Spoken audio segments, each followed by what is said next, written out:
On a blistering July morning in 1981, in a tiny farm town called Skidmore, Missouri, a teenage boy lifted his dad's battered old camera and took a single photo of a pickup truck parked on Main Street. In the driver's seat sat the most feared man in town. Within minutes, that man would be dead, shot in broad daylight in front of dozens of people who would all somehow not see who fired a single shot, or the second, or the third. No one called an ambulance. No one owned what they'd just done. And decades later, that same teenager would swear that if you zoom in on the window of that truck in his photo, you can see something in the glass. Something leaning in. Something that explains why an entire town decided, all at once, that the rules no longer applied.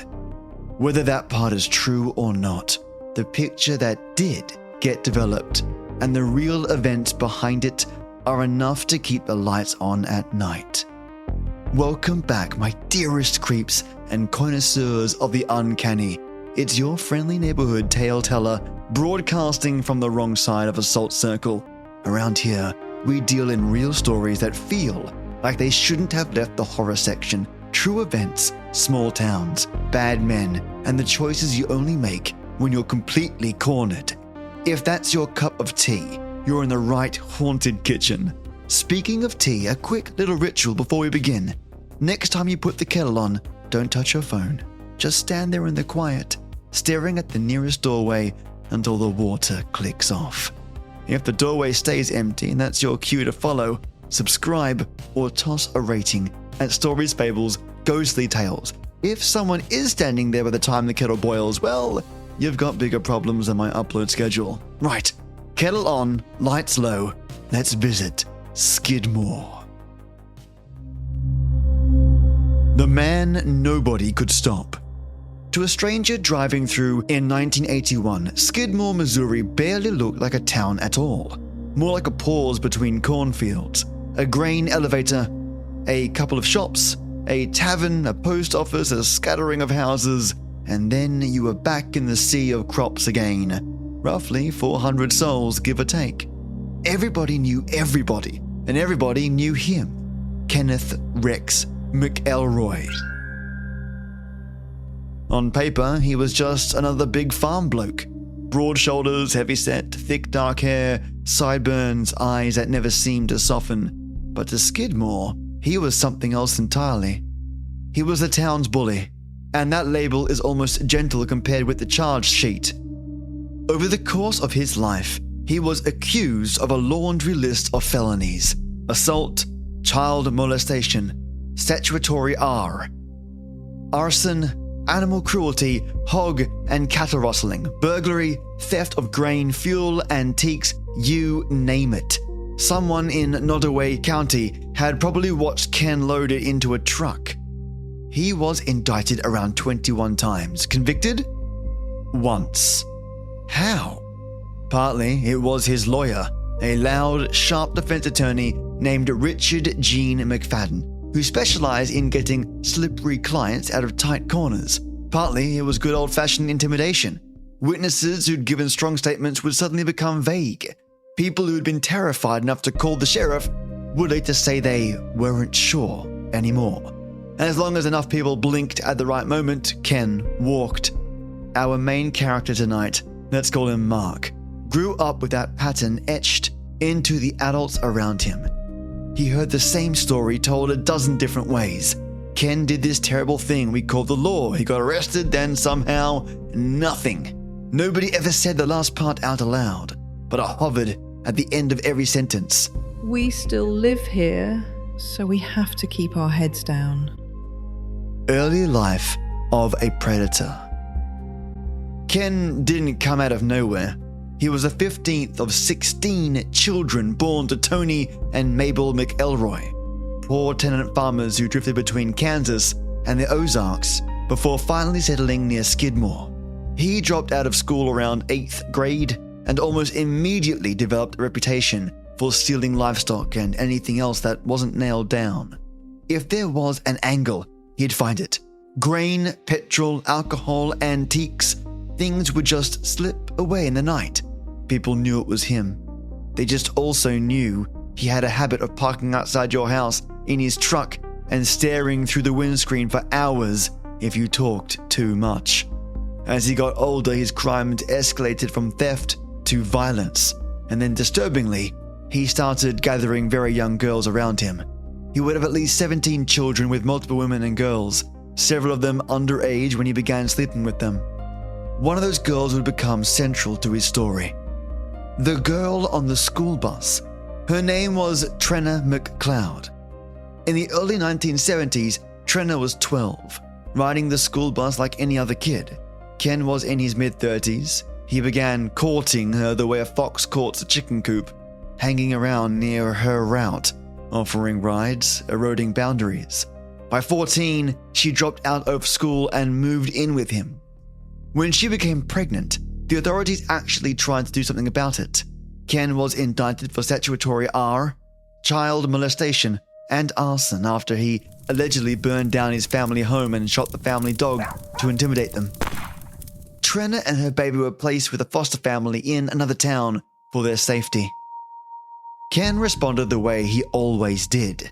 He turned up.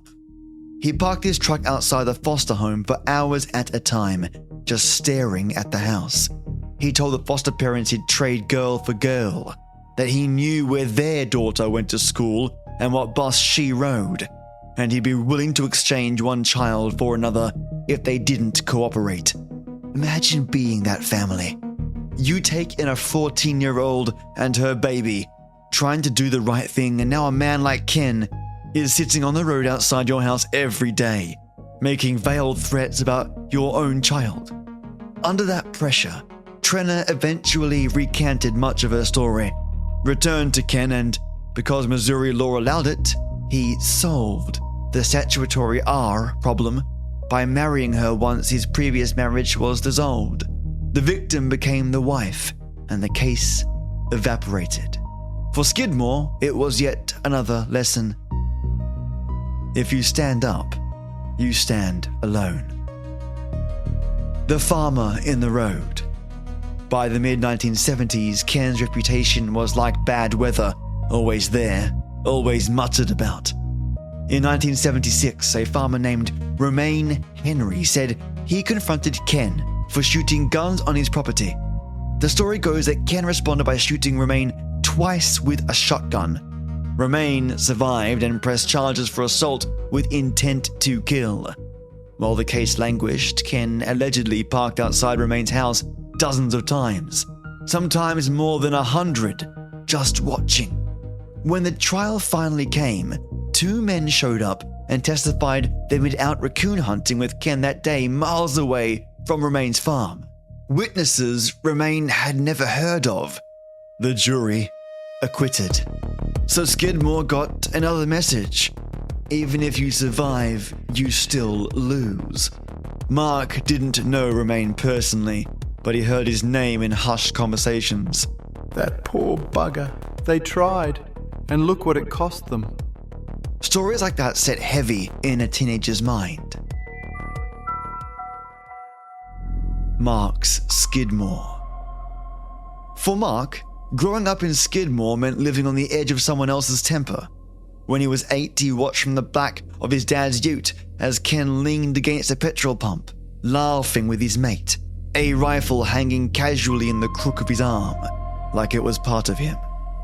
At 12, he lay awake at night listening to his parents talk in the next room.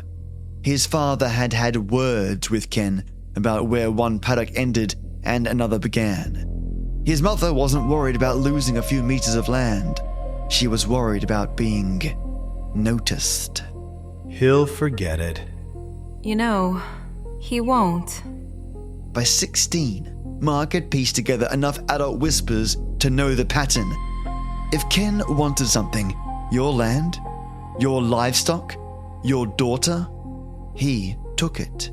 If you complained, he followed you. If you testified, witnesses appeared from nowhere to say he'd been with them instead. cases crumbled, people moved away. Nothing in that pattern suggested there was any way to win, until Ken did something that turned even the most patient stomach in town. The candy, the grocer, and the gun. In July 1980, one of Ken's young children went into Bowenkamp's general store, the little grocery that kept the town fed.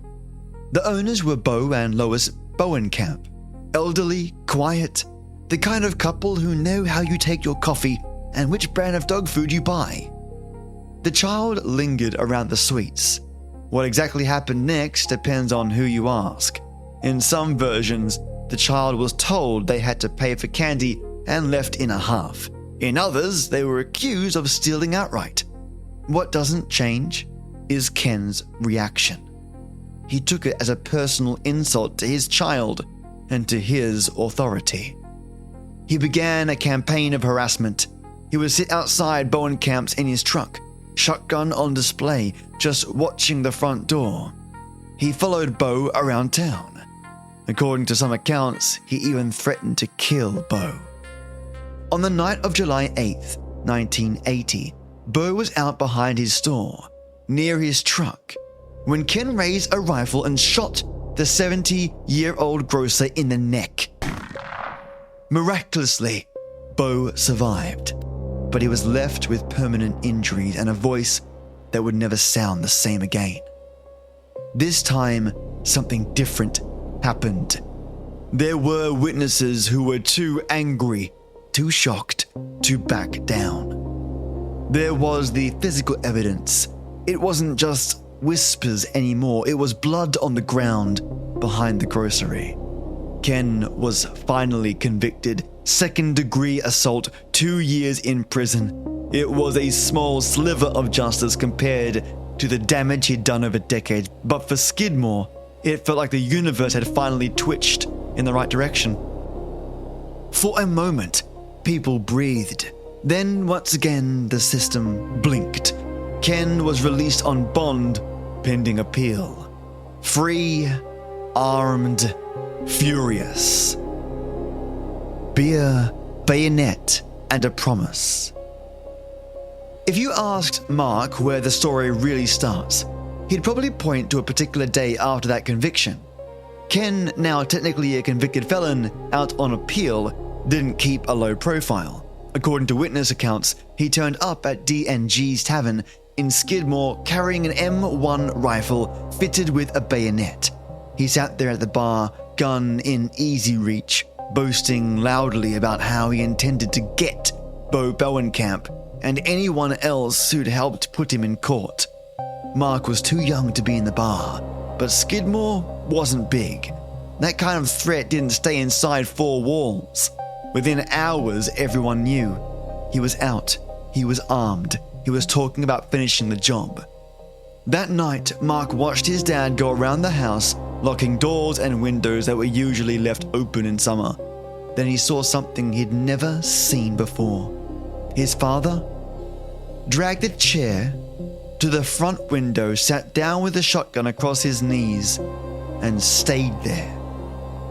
It's one thing to live with a vague fear, it's another to watch your father sit up all night guarding the house from a man who's technically supposed to be in prison. Skidmore had tried everything they were told to do. Report crimes, cooperate with prosecutors, sit through trials, endure not guilty verdicts. This time, they'd even managed a conviction, and still here they were, locked in their own homes, listening for the sound of a particular engine in the street.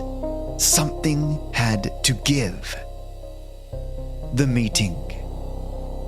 On the morning of July 10th, 1981, the town organized a meeting at the American Legion Hall in the center of Skidmore. Officially, the agenda was how to protect ourselves from Ken. Off the record, everyone knew exactly who and what they'd been talking about. Mark's dad didn't want to leave him alone, so he brought him along. That's how Mark wound up in the back row, perched on a cold metal chair, watching almost every adult he knew file in. Farmers in caps, shopkeepers, mechanics, mothers with tight mouths and folded arms. At the front stood Nodaway County Sheriff Dan Estes. He laid out the official line. Don't confront him directly. Start a neighborhood watch. Write down his number plates. Call the authorities. It sounded neat, reasonable, and almost cruelly detached. These were people who'd been writing down plates and calling for years. People who'd watched cases fall apart when witnesses suddenly remembered being somewhere else. People who'd sat with Bo in hospital, listening to him struggle to speak with a torn throat. Someone finally voiced what everyone else was thinking. So what you're saying is, we just wait until he kills someone properly? If the sheriff had a good answer, it didn't stick in anyone's memory. What did stick was what he did next. He told them again not to start anything, then go back into his cruiser and drove out of Skidmore. He left a room full of frightened, furious people alone with their problem and their decision. The walk. Not long after the sheriff left, someone opened the Legion Hall doors and shouted inside. He's at the tavern! That was all it took. The meeting didn't end so much as shift. People stood up, scraped back their chairs, and began moving as one out of the hall. Mark followed his father into the sunlight, the air outside suddenly feeling too bright, too thin. They walked down the street together, a river of locals flowing toward the D&G Tavern at the corner of the main. Mark recognized nearly everyone. The man who fixed tractors, the woman who ran the cafe, the mechanic who had once helped his dad for free. Nobody was smiling. Nobody was shouting. There was a strange, almost terrible calm. Outside the tavern, Mark's dad put a hand on his shoulder. You stay out here. There was no room for argument in his voice. Mark watched the adults disappear inside. The tavern slowly filled, the way a dam fills, silently, steadily, pressure building behind the walls. He stayed on the opposite side of the street, back against the warm brick of another building. His father's old camera hung from his neck, the leather strap hot against his skin. He had brought it out of habit, not because he thought anything worth photographing would happen at a town meeting. He was wrong about that. The truck. After a while, the tavern doors opened. Ken stepped out into the kind of heat that makes the air wobble. Trenna was at his side. He looked at a glance like any middle-aged man leaving a bar at midday. Broad shoulders, jeans, shirt dark with sweat, a cigarette in one hand. But the reaction around him was not the reaction you'd get to any middle-aged man. The street had filled quietly while he'd been inside. Men and women from the meeting now stood along the footpath, in doorways, behind parked cars. Nobody made a move toward him. Nobody turned away either. Ken didn't rush. He brought a six-pack to go, as if he had all the time in the world. Then he and Trenna walked to his pickup, a red Chevrolet that everyone in town could recognize from a mile away. He climbed into the driver's seat. Trenna slid across the bench beside him. The engine turned over and settled into a low, uneven idle. Skidmore closed in. People stepped off the curb and fanned out across the road, not touching the truck, but not giving it an easy path out either. The tavern's doorway filled with bodies. Windows above the shop glinted, faces might have been watching from behind lace curtains. For a moment, the only sound was the rattle of that old engine and the small, glassy clink of bottles in the six-pack. Mark's palms were slick on the camera. He didn't fully understand what he was seeing, but he could feel something settling in the air. Heavy and inevitable. Like a storm front finally arriving after years of strange, breathless weather. Maybe that's why he lifted the camera. He framed the shot as best he could with shaking hands. Main Street, the tavern sign off to the side, the truck in the center, the man who'd been the problem for as long as Mark could remember sitting behind the wheel, head turned slightly toward his wife. The sound of the shutter was indecently loud in the silence. Then the silence broke. The first gunshot cracked down Main Street like the sky had split. I didn't see anything. For a split second, Mark didn't move. His brain tagged the sound as fireworks, then backfire, then finally correctly, gun. He dropped to the pavement. More shots followed, rapid and overlapping, echoing between the brick buildings. He heard glass shatter, the truck window maybe, or the tavern.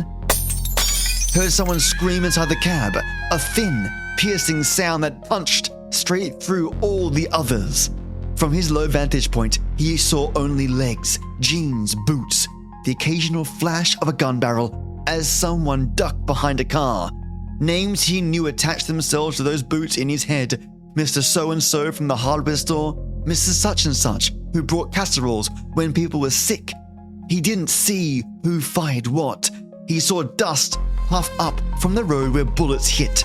He smelled burned powder, hot metal, petrol, the sour tang of fear. Then, just as quickly, it stopped. The engine was still running, rattling rough. Bits of safety glass glittered on the ground like ice. The town seemed to hold its breath. Mark lifted his head. The driver's side window of the truck had been blown into diamonds. Ken slumped across the bench seat, body tilted toward Trenner. Blood slicked, the side of his neck and jaw soaked into his shirt. His eyes were open, but whatever had been behind them all those years was gone. Later, forensic reports would say he'd been hit twice, once by a large center fire round, once by a .22 out of the many shots fired.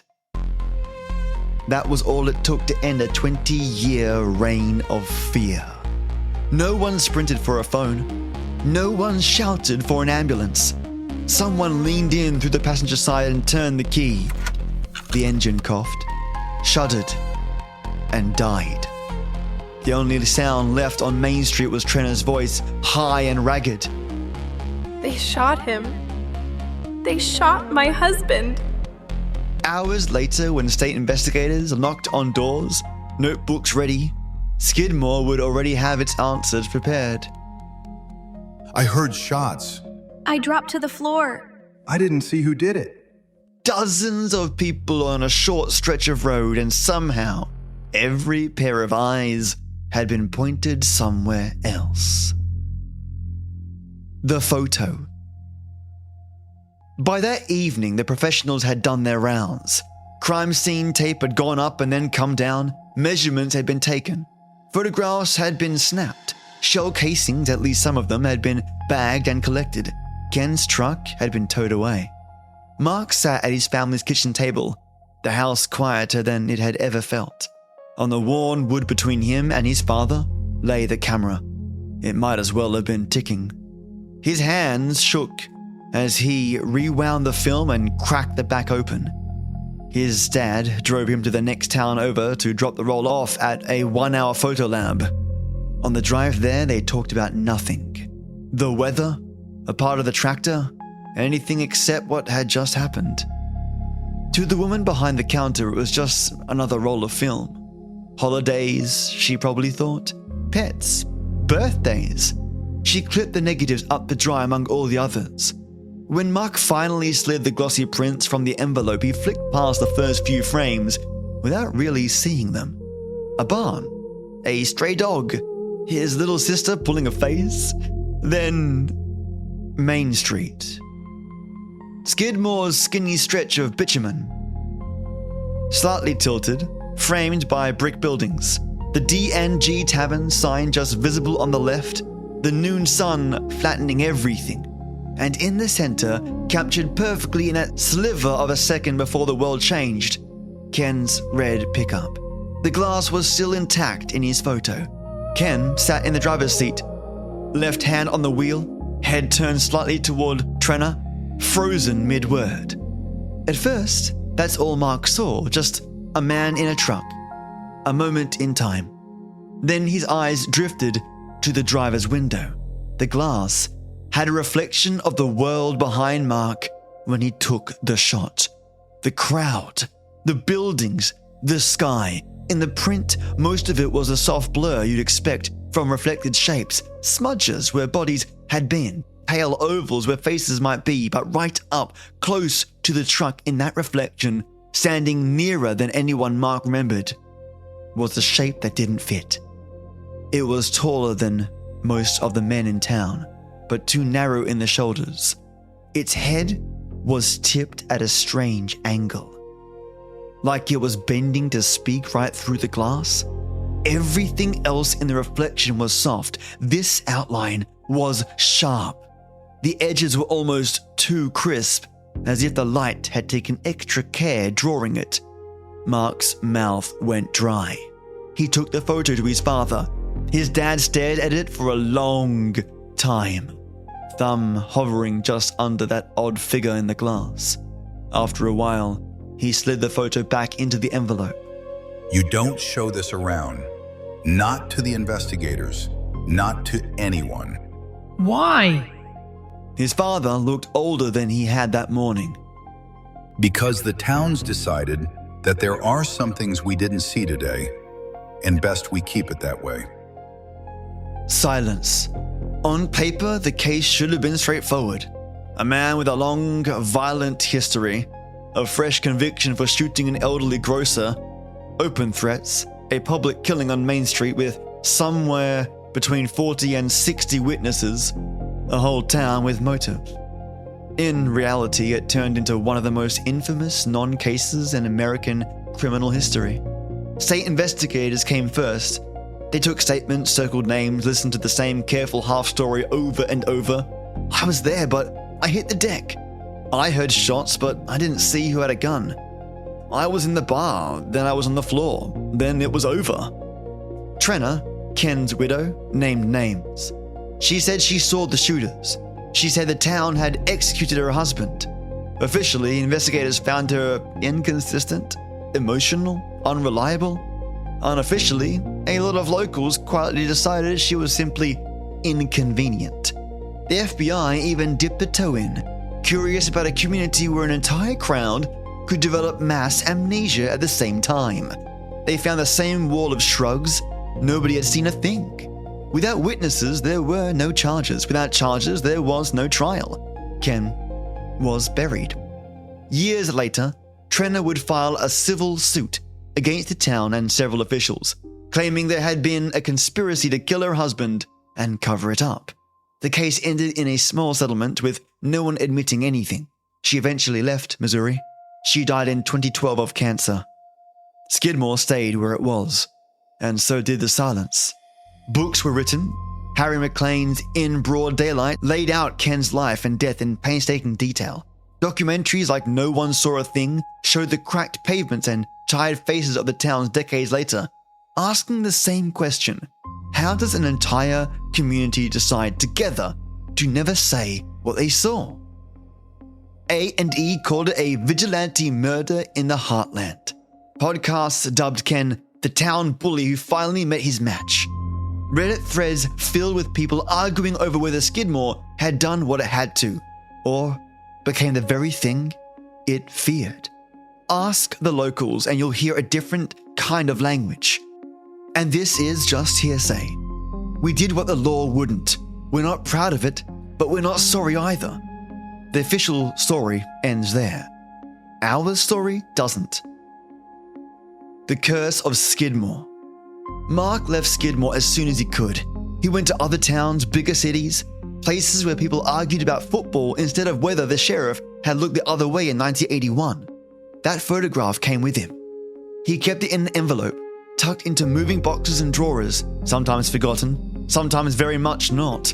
Every so often, he'd take it out and look at it again, telling himself, finally, that the figure in the window was just a trick of the light, a smudge, a flaw in old film stock, because the alternative that something else had been standing close to that truck leaning in as the town finally snapped was harder to think about. The problem was, Skidmore refused to behave like a place where everything had been solved. In the decades after Ken's death, after violent stories unfolded in and around the same tiny patch of Missouri, a young woman named Wendy Gillenwater was beaten so badly by her boyfriend in 1994 that she later died of her injuries in 2001. A man named Branson Perry vanished from his own yard while fetching jumper cables and has never been found. In 2004, Branson's cousin, Bobby Jo Stinnett, 8 months pregnant, was murdered in her home. Her unborn baby was cut from her womb and kidnapped. The cases weren't directly connected to Ken's killing. Different people, different motives. But to outside eyes, it began to look like Skidmore had a shadow over it. A curse, as some headlines put it. Documentaries leaned into the idea. No One Saw a Thing framed Ken's death in episode 1, then spent later episodes exploring those later crimes, asking whether a town built on one unsolved public killing was somehow doomed to repeat certain patterns. Every time another story with Skidmore in the headline popped up, Mark felt that old itch in his fingers. He'd find the envelope, slide the photo out, and stare at the reflection in the driver's window. The truck, the buildings behind him, the crowd blurred into soft smudges, and that one clear, wrong shape standing closer to the truck than any one he remembered. Over the years, the print itself yellowed, the colors fading in that way old photos do. But in Mark's mind, at least, the figure seemed more defined with each viewing. He swore he could see the angle of its head now, the way its shoulder line seemed a little too long, the way the place where a face should have been was just foggy, like someone had leaned against cold glass and breathed from the other side. He started to wonder if what had come for Ken that day was not justice or vengeance, but something quieter. Something that lives in the moment a group of ordinary people decide altogether that they are willing to become a weapon. If so, it hadn't left when the truck was towed away. It had stayed. In the cracked concrete of Main Street, in the way people looked away when you asked the wrong question, in the kids who grew up knowing the story without even hearing anyone tell it. Closing the file. The killing of Kenneth Rex McElroy is not an urban legend. It's not a creepypasta. It's not a made-up campfire tale. There really was a man who terrorized a small town for years. There really was an elderly grocer who survived a bullet to the neck. There really was a meeting at the Legion Hall, a truck on Main Street, a hail of bullets, and then 40-odd adults who simultaneously developed a very selective kind of blindness. The photograph in this story, the shape in the window, the sense of something leaning in, that part is narrative. It's the ghost we drape over the bones of factual events, stitched from the way people in and around Skidmore talk around what happened instead of straight through it. But you don't really need a literal ghost here, do you? You've already got a man the justice system couldn't touch for 2 decades, a town slowly realizing that if they waited for the right way to work, someone else would die. A community that chose in one brief, hot midday moment to become judge, jury, and firing squad, and then chose just as firmly to never admit it. Was that justice finally catching up to a monster the law couldn't hold?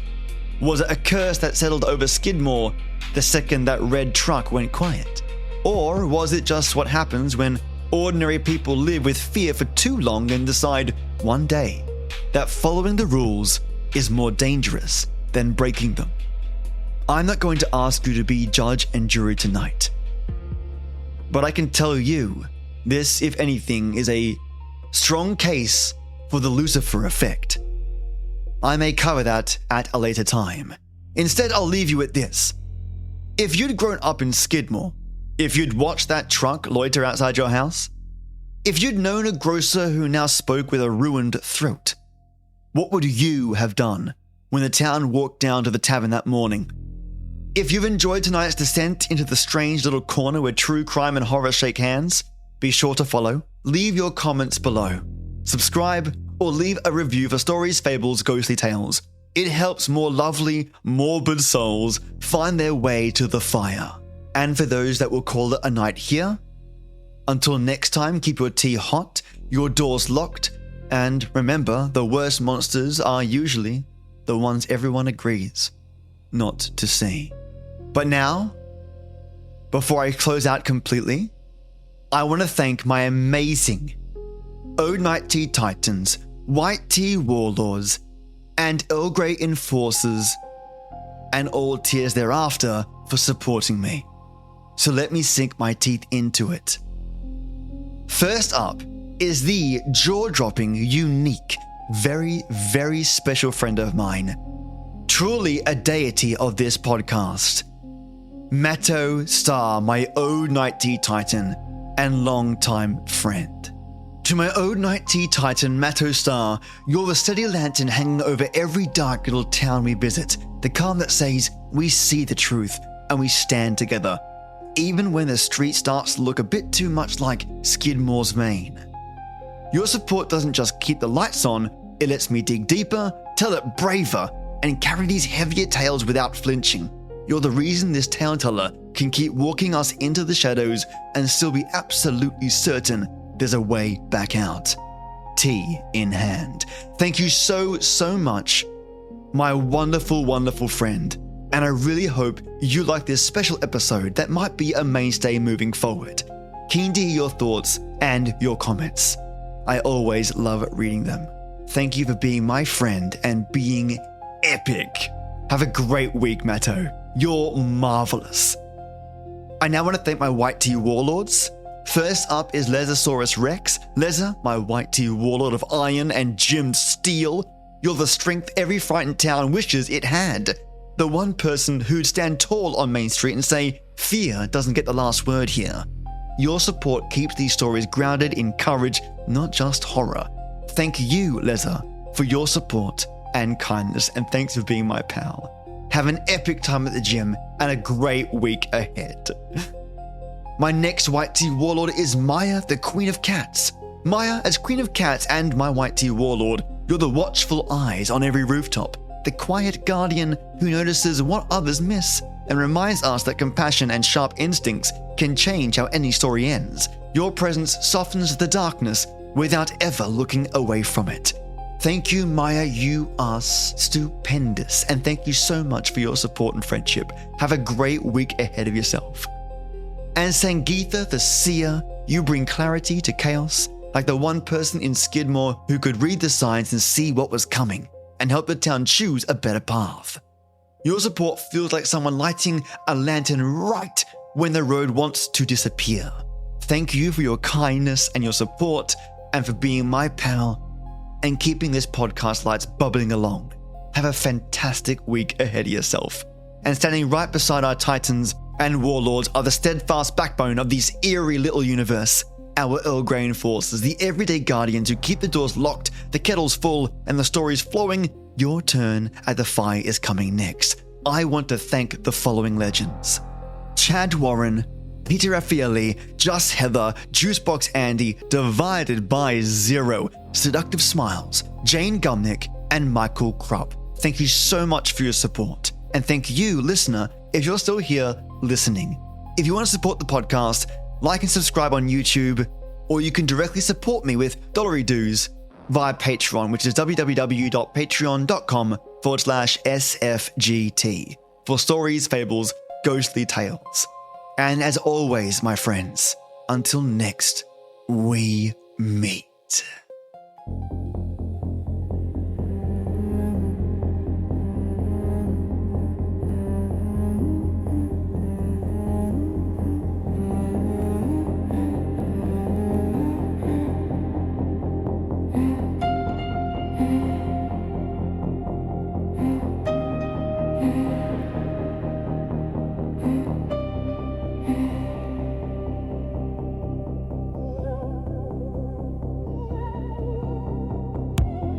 Main Street holds its breath. Dust hangs in the morning heat. A red truck sits in silence. 400 hearts, one beat.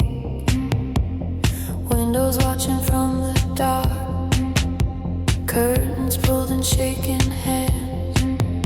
One man falls in broad daylight.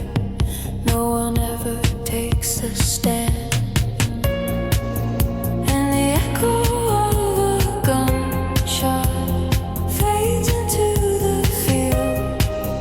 All that's left is what we know and what will never yield. No one saw a thing. That's the song the small town sings during neon, under us, under secrets, under dust. And no one saw a thing. The street remembers every rhythm of the engine going quiet and the sky that wouldn't blink. Camera in a young hand, one frame before the world divides. Glass holds a crooked reflection, something leaning from the other side. Years go by, the paint peels off, names fade from the stones, but the story walks this road at night like it's trying to get home. There's a light in the election hall that never really dies, where fear and tired anger became a single pair of eyes. No one saw a thing. That's the song a small town sings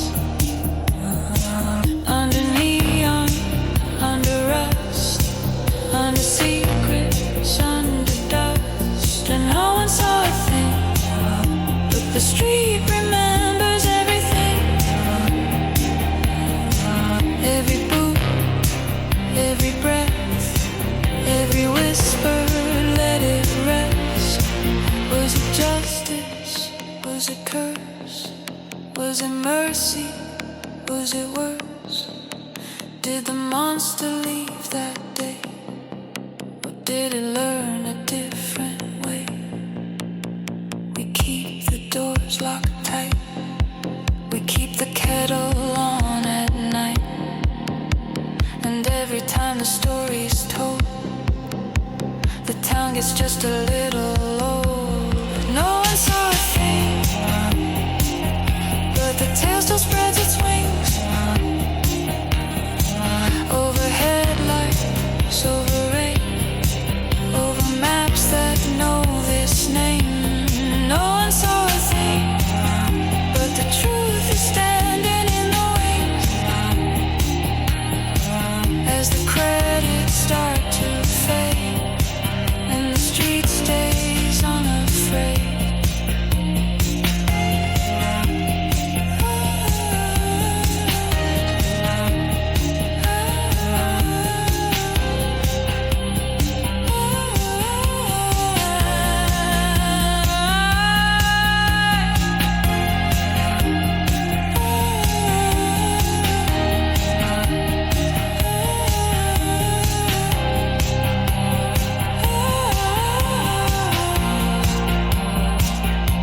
Thank you for listening,